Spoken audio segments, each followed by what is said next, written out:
여러분 반갑습니다. 여러분의 반도체 오빠 트레장입니다.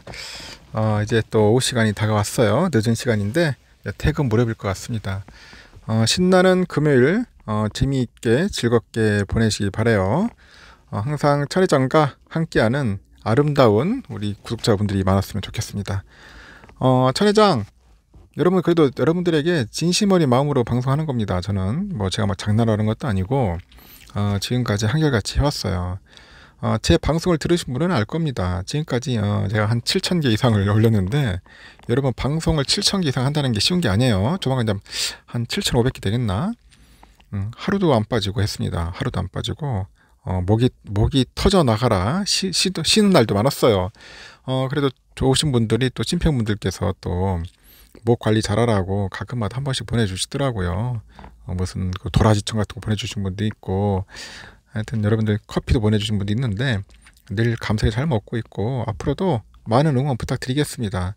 한번 해봅시다. 한번 우리가 목표 정했으면 5년이면 5년, 10년이면 10년 한번 깡따구 까는 거야. 깡따구 가지고 뭐 3년이든 5년이든 한번 해보는 겁니다. 지금 아니면은 할 시간이 없어요. 좀 부지런히 해야 돼요. 지금 투자를 우리가 소홀히 할 게 아닙니다. 소홀히 할 게 아니고 집중적으로 한번 해봅시다. 쌀 때 많이 모으고요. 쌀 때 모아야지. 비쌀 때 모을 거요. 쌀 때 모으는 게 나중에 승자가 될 수 있습니다. 다들 보면 비쌀 때 꼭 하더라고. 난 비쌀 때는 별 재미없잖아. 쌀 때 많이 부지런히 모아서 여러분도 그렇고 저도 그렇고 나중에 아주 재미를 봤으면 좋겠습니다. 투자의 길은 멀고 험합니다. 누가 옆에 있으면 좋죠. 없으니까 항상 힘든 거예요. 중국의 그 도매 물가가 8개월 연속 이제 하락을 했는데, 디스플레이션이 아니고 디플레이션이죠. 디스플레이래 갑자기 참.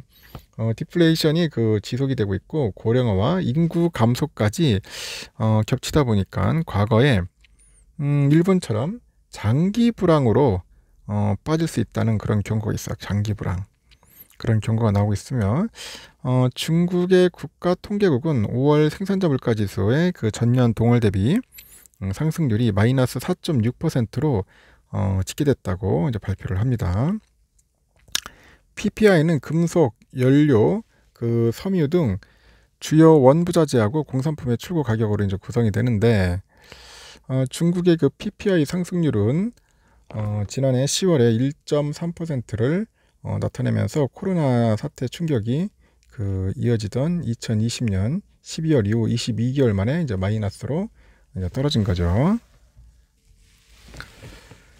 이후 지난날까지 8개월 연속 하락을 했어요. 8개월 연속 하락을 했고, 5월에 마이너스 4.6에서는 4.6%는 시장 예상치를 밑돌았네 보니까. 그 2016년 2월 마이너스 4.9% 이후 최저치입니다. 최저치. 안 좋아요. 지금 상당히 안 좋다. 2015년, 16년은 부동산 거품 팽창과 수출 둔화 등이 겹치다 보니까 중국 경제 우려가 약간 짙었던 그런 시기라고 합니다. 항목별로 보니까 철강유가 16.8%, 그 석유, 석탄 등 에너지류가 15.1% 하락을 했어요. 하락을 했고, 그 화학원료, 그 제품 가격도 12.2% 정도 떨어졌습니다. 떨어졌고, 뭐 비철금속 마이너스 8.4, 제지 마이너스 5.6, 섬유 마이너스 4.3. 하여튼 원재료가 전반적으로 내림세를 보였다. 원재료 떨어집니다. 장바구니 물가인 5월 그 CPI 상승률은 0.2%로 조사가 됐는데, 4월에 0.1%보다는 올랐지만은 시장 예상치 0.4%보다는 낮았습니다. 식품 물가 상승률이 0.4%로 상대적으로 컸어요. 비식품 물가는 0.1% 오르는데 이제 그친 거죠. 1월에서 5월 누적 CPI 상승률이 0.8%였습니다. 중국 정부가 올해 경제 반등을 기대하고 연간 CPI 상승률을 3% 이내로 관리하겠다는 목표를 제시했는데, 실상은 제로 코로나 해제 효과가 예상보다 일찍 사라지면서 디플레이션에 대응해야 하는 그런 상황이 됐다고 하는 것 같습니다.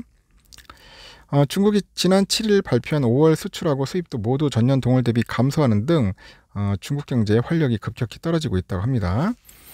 중국의 3대 경제 동력으로 꼽히는 부동산, 뭐 인프라 투자, 수출 가운데 부동산은 2년 가까이 침체가 지속되고 있어요. 요즘 중국 부동산이 아주 작살나고 있습니다. 보니까 처참합니다. 부동산 침체로 지방정부 재정 수입의 40%를 차지하는 그 토지 사용권 매각 수입이 줄어들면서 지방의 재정이 악화되고 있어요. 이는 인프라 투자 여력의 고갈로 현재 이어지고 있다는 거죠.